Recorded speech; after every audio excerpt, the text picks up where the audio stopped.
Bine v-am găsit, dragii mei din Zodia Leu, oriunde v-ați afla. Bine ați venit tuturor pe canalul meu Tarot Flori de Loto. Eu sunt Nina, sunt gazda voastră, iar astăzi v-am pregătit o lectură diferită față de ce fac în mod normal. De ce? Pentru că se apropie un eveniment atât de important și atât de energic și aducător de foarte multă energie, indiferent că este ea atât negativă cât și pozitivă. Așa că, dragilor, va fi o lectură despre acest eveniment astrologic, astronomic, această super lună din Berbec, de pe data de 17 octombrie, dar cumva fazele, începutul ei va fi între 15 octombrie până pe 21 octombrie, o perioadă în care veți nota unii dintre voi schimbări poate bruște de emoții, da? O amplificare așa a energiilor emoționale. O perioadă în care va crește intuiția, în care veți vedea lucrurile mult mai clar, în care puteți avea idei foarte creatoare, da? Idei creatoare în așa fel încât să vă ajute să faceți noi proiecte, noi planuri de viitor. Unii dintre voi, nu știu, veți avea curaj să vă arătați sentimentele unor persoane importante din viața voastră, sentimente pe care poate le-ați ținut ascunse și pe care din orgoliu, din mândrie, poate nu ați vrut să le scoateți la suprafață. Această superlună e posibil să vă influențeze din punctul ăsta de vedere. Alții dintre voi veți încerca să căutați aliați care să vă ajute în dezvoltarea unor proiecte, unor planuri din viața voastră care sunt importante pentru voi. Și tot în această perioadă, comunicarea pentru voi va fi una foarte importantă, comunicarea cu ceilalți, da? Cu persoanele de care voi sunteți interesați. Ce mai trebuie să știți? Faptul că, și trebuie să o spun, pentru că voi ați avut portalul leului din data de 8 august a acestui an, în care am avut o vibrație a numărului 8 de 3 ori. Am avut ziua 8, luna a 8-a și anul cu o vibrație numărul 8. Da? Pentru că 2024, prin reducere pitagorică, ne dă un 8. Acum avem decât o cifră 8, da? Nu avem portalul pe care l-am avut în august, dar este o cifră importantă, este vibrația acestui an și tot prin reducere pitagorică, 17 a 10 a 2024 ne va da un 8. Un 8 care ne vorbește de reușită, de putere, de abundență, de a fi autoritar, de a avea ambiție, de a încerca să faci ordine în viața ta, cum de asemenea ne vorbește de karmă, pentru că 8 este un număr karmic, un număr al destinului și de schimbări foarte importante în viața voastră, care pot aduce prosperitate sau pot aduce o claritate mentală foarte bună. Ce mai trebuie să știți vis-a-vis de această superlună?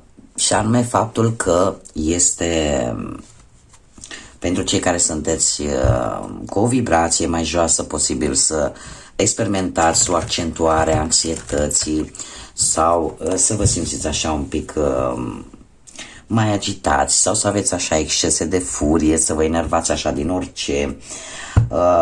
De ce? Pentru că toată această energie atât de puternică pentru unii va fi foarte benefică, dar pentru alții va fi un pic copleșitoare.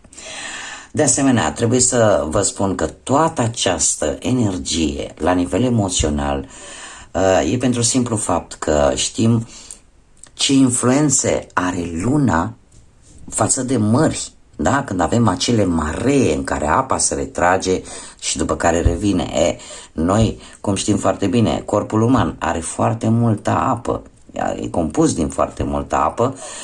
Pe noi, fiecare lună plină de fapt, dar cu atât mai mult această superlună ne afectează la nivel emoțional.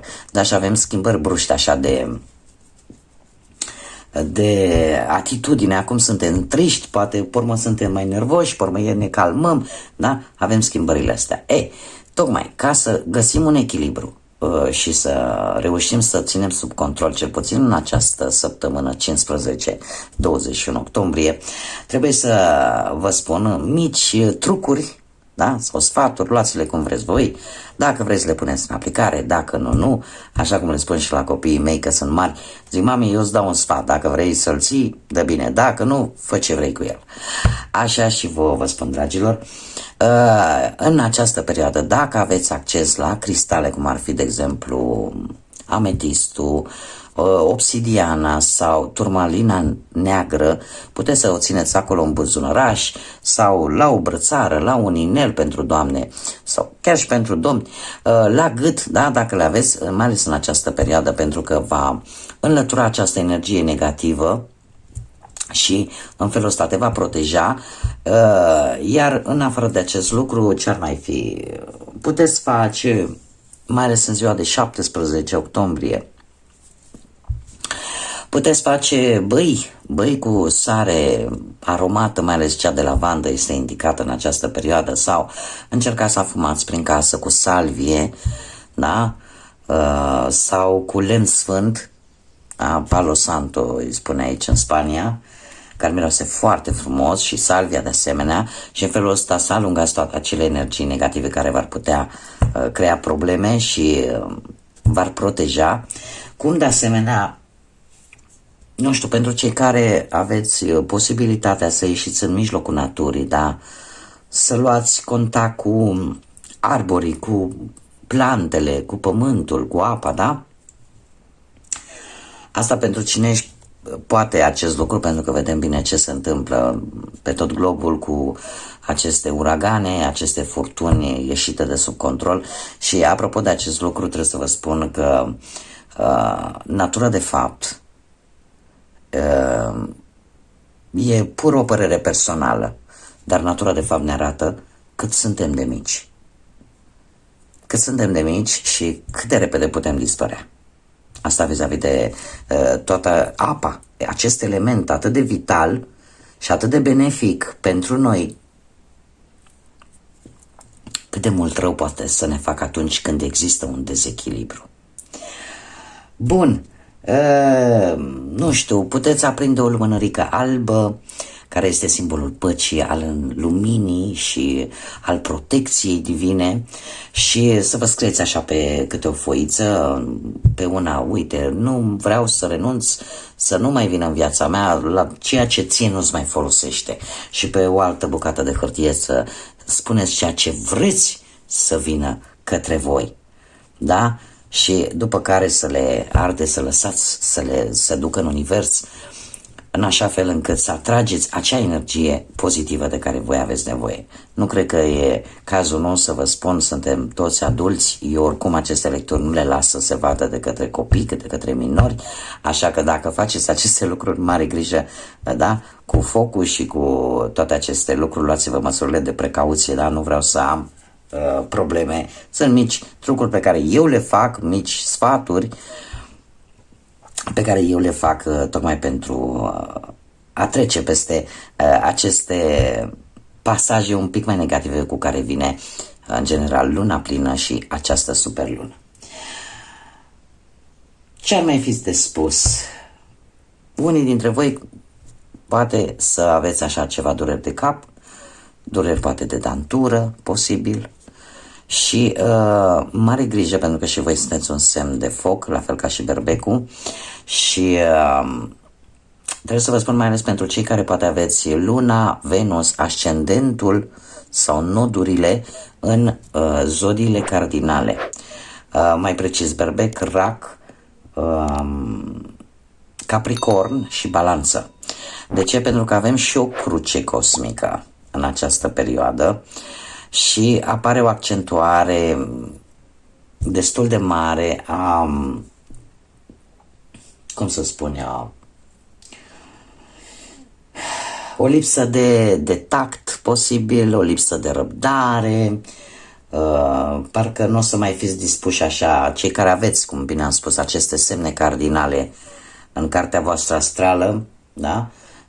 o lipsă așa de a mai face compromisuri, o lipsă de dialog, nu prea vreți să vă împăcați cu nimeni, măcar în perioada asta să încercați cât puteți să vă păstrați calmul și să nu fiți ca o bombă cu ceas. Da? Bun, dragilor, haideți să vedem ce vine pentru voi în această perioadă, ce va duce superluna Vânătorului din 17 octombrie. Eu sper că nu v-am plictisit cu aceste mici detalii, dar eu așa consider cel puțin că în momentul în care vreau să fac o lectură specială pentru un eveniment special, nu, trebuie să explic și de ce e atât de special acel eveniment. Așa că sper că v-au plăcut aceste detalii. Bun, haideți să vedem, dragilor. 2, dacă mai este încă un 2, nu, avem un 1. Bun, dragilor, unii dintre voi, într-un trecut nu foarte îndepărtat, ați ajuns poate la o anumită înțelegere. Fie ea, poate, unii chiar s-au căsătorit, nu? În vară, cum e posibil? Sau pur și simplu poate s-au mutat împreună, sau poate au făcut un contract un nou de muncă, sau o nouă înțelegere vis-a-vis de, nu știu, de o casă, de orice. Da? Asta voi aplicați în funcție de situația fiecăruia. Dar s-a făcut o conexiune foarte puternică, o uniune foarte puternică, atât la nivel sentimental, profesional sau poate chiar material. Și cumva v-ați asumat anumite responsabilități. Unii chiar și-au putut găsi chiar sufletul pereche. Da? În prezent avem pionerul și nu e vorba de neapărat de pionerul de pe în epoca lui Ceaușescu, că așa ne numeam pe vremea aia. Și avem un 2, chiar un 2 de leu, cum ar veni, da? Un 2 din zodia voastră, care ne vorbește de acea necesitate pentru mulți dintre voi de a trăi poate în pereche, de a avea iubire în viața lor, sau pur și simplu pentru cei care poate sunteți într-o relație, a apărut așa, în prezent apare acea necesitate de a nu face nimic singur și să stați mai mult lângă cel drag vouă, lângă persoana dragă vouă. Este o perioadă de pace, de echilibru și cumva avansați, vă gândiți să avansați, dar într-o armonie. Și cum se poate mai frumos de atât, nu? Să și avansezi și să ai și acea liniște și armonie de care ai nevoie. Pentru alții, acum am descris un pic acest număr 2 care se tot repetă, da? De 2 ori. Pionerul despre ce ne vorbește? De o lungă călătorie. O lungă călătorie pentru a descoperi lucruri noi, pentru a vedea locuri necunoscute. Unii dintre voi poate sunteți dispuși să mergeți într-o călătorie fizic, la modul fizic vorbind, într-o călătorie către o destinație în care nu ați mai fost până acum, dar sunteți foarte anxioși și foarte curioși să vedeți ce este acolo. Alții poate sunteți într-o relație în care sunteți atât de curioși să vedeți ce vă mai poate oferi acea relație. Da? Cât de mult puteți descoperi. Da? Este o carte în care cumva curiozitatea este ideea principală. Da? Plus că, cum am zis foarte bine, acest număr 2 ne vorbește de acea dependență de a nu fi singur. Deci, indiferent de ce situație vorbim, este ceva ce voi nu vreți să faceți singuri, vreți să faceți poate cu perechea voastră, poate e vorba de drumul vieții nou pe care ați plecat sau poate pentru perechile care sunteți de ceva vreme împreună. Vreți ca împreună cu acea persoană cu care voi ați construit o relație să mergeți să descoperiți împreună lucruri noi. Da? De asta am zis că unii poate chiar vreți să faceți o călătorie așa în locuri în care poate nu ați fost sau poate mini-vacanțe în locuri în care nu ați mai fost. Ce aduce această lună, super lună din Berbec? Trandafiri. Trandafiri aduc foarte multă iubire, foarte multă afecțiune, foarte multă apreciere și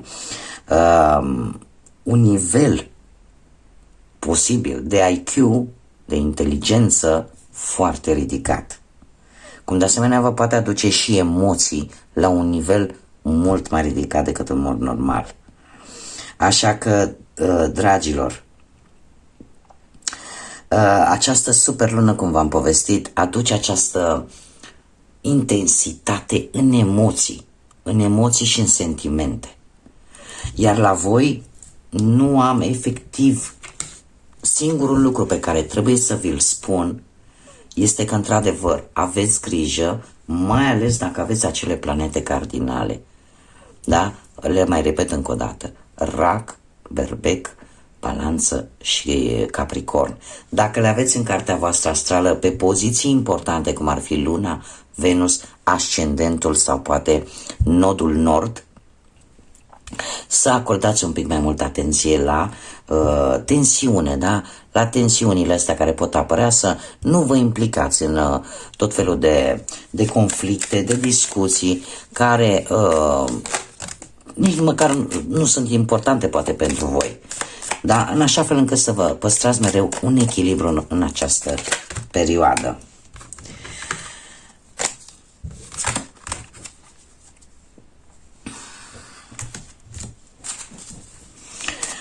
Haideți să vedem ce ne zice trandafirul.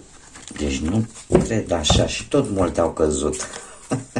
Haideți să vedem, poate reușim să scoatem așa mai puține. Gata. Bun, ce ne spune? Ce ne spune?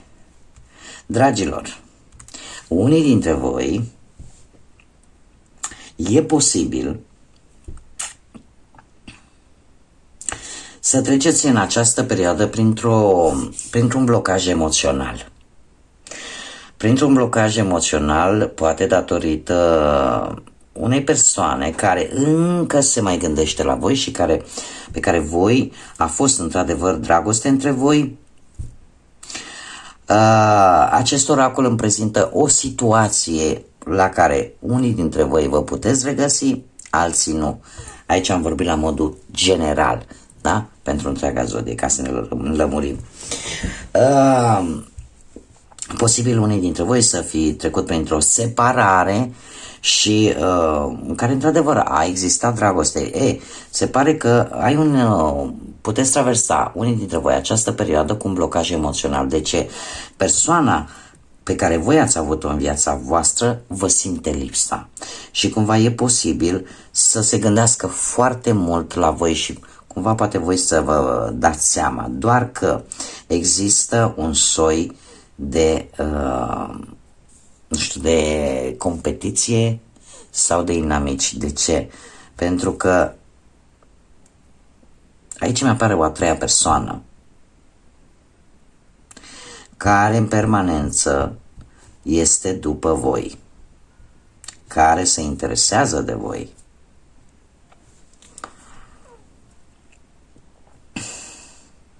Acum ce aș vrea eu să vă spun? Că trebuie să aveți și un pic de grijă. De ce? Pentru că posibil să fie și ca o obsesie. Da? E cineva care pur și simplu e obsesionat de voi. Acum, eu lucrul ăsta aș putea să-l transpun chiar și în viața profesională. De ce? E cineva aici care în permanență vrea să știe despre voi, vrea să vă controleze, vrea să... La un moment dat, parcă, chiar dacă poate știți sau bănuiți cine este această persoană, vă cam blochează pentru că nu știți efectiv nici cum să reacționați. Dar este cineva care efectiv a făcut o obsesie, poate din relația voastră. Și eu tind să cred că nu este persoana, poate pentru unii dintre voi, nu este persoana de care voi v-ați separat. Este a treia persoană. Pentru că persoana de care voi v-ați separat, mie mi-apare aici că vă simte lipsa și se gândește la voi. Iar asta vă blochează, pentru că de voi se interesează cineva. Dar în același timp, cumva simțiți că și cealaltă persoană se gândește la voi. Doar că aici mi apare un pic de tensiune. Așa că mare grijă, dragilor, mare grijă. Pentru cei care se regăsesc în această situație, mare grijă, pentru că se pot crea tensiune. Așa că alegeți-vă bine luptele. Sau cel puțin așteptați până trece furtuna. Până trece această perioadă. Avem forța. Nu lăsa buruienile să se mulțească în grădina ta. Deci, ce să vă zic mai mult? Încercați, această superlună vine cu această superputere de claritate mentală, de a-ți da seama și o intuiție fenomenală. Folosiți-vă de ea. Nu lăsați buruienile, aveți puterea să le îndepărtați și să nu vă acapareze și să nu vă strice ceea ce este bun în voi sau în viața voastră sau în relația voastră. Și un sfat mai înțelept ca ăsta nici că se putea. Bun, dragilor, eu atât am avut de spus vis-a-vis de acest eveniment și vis-a-vis de această lectură pentru voi. Vă doresc să aveți înțelepciune, vă doresc să aveți liniște, să absorbiți decât acea energie pozitivă de care fiecare avem nevoie la un moment dat și cu urările mele de bine nu rămâne decât să vă spun până data viitoare, ca de obicei, să fiți iubiți, dragilor.